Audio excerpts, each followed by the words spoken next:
এটা হলো আমাদের খালিয়াচরের ভাইরাল ব্রিজ। এই ভিডিওটা করা হয়েছে প্রবাসী ভাইদের জন্য। দেশ এখন কি অবস্থায় আছে তা আজকে দেখাবো আপনাদের মাঝে। আজকের আকাশে অনেকই রৌদ্র উঠেছে, এর কারণে আজকে ভিডিওটা অনেকই সুন্দর দেখা যাইতেছে। এই গাইস, কি অবস্থা? আশা করি ভালো আছেন। আপনাদের দোয়া ভালোবাসা আজকে আমি ভালো আছি। আজকে আপনার মাঝে নতুন একটা ভিডিও নিয়ে চলে এসেছি। আজকে আমি আর আমার বড় ভাই মিলে চলে যাইতেছি খালিয়াচরের সড়কে ভিডিও করতে। আপনার কাছে একটা অনুরোধ, আজকে ফুল ভিডিওটা দেখা কেমন হয়েছে কমেন্টে বলে যাবে। অনেকক্ষণ পরে হাঁটাহাঁটির পর চলে আসলাম আমাদের খালিয়াচরের মাছারের দিকে। এখানে আমি প্রতিদিন বসে থাকি।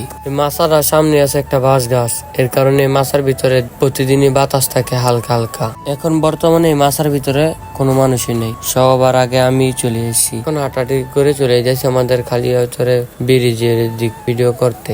আমাদের খালিয়াচরের প্রকৃতির সৌন্দর্য নিয়ে আজকের ভিডিওটা। এখন হাঁটাহাঁটি করে এবং ভিডিও করতে হতে চলে যাইছি আমাদের খালিয়াচরে স্কুলের দিকে। আজকে সময়ের কারণে স্কুলে ছুট্টি নিতে পারি নাই। এখন আবার চলে আসলাম আমাদের খালিয়াচরে ব্রিজের দিকে।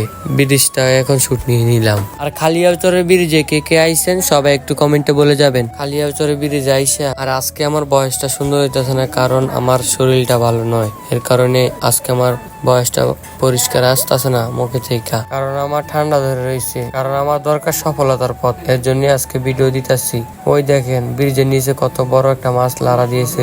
এখন আমাদের খালিয়াচরে ব্রিজে পটিয়াখালের নিচ দিয়ে শুকিয়ে যেতেছে পানি, এর কারণে পেনাজ ইনজাপ হয়ে গেছে। আর আজকের ভিডিওটা এতটুকুই। সবাই ভালো থাকবেন, সবাইকে জানাই আমার পক্ষ থেকে আল্লাহ হাফেজ।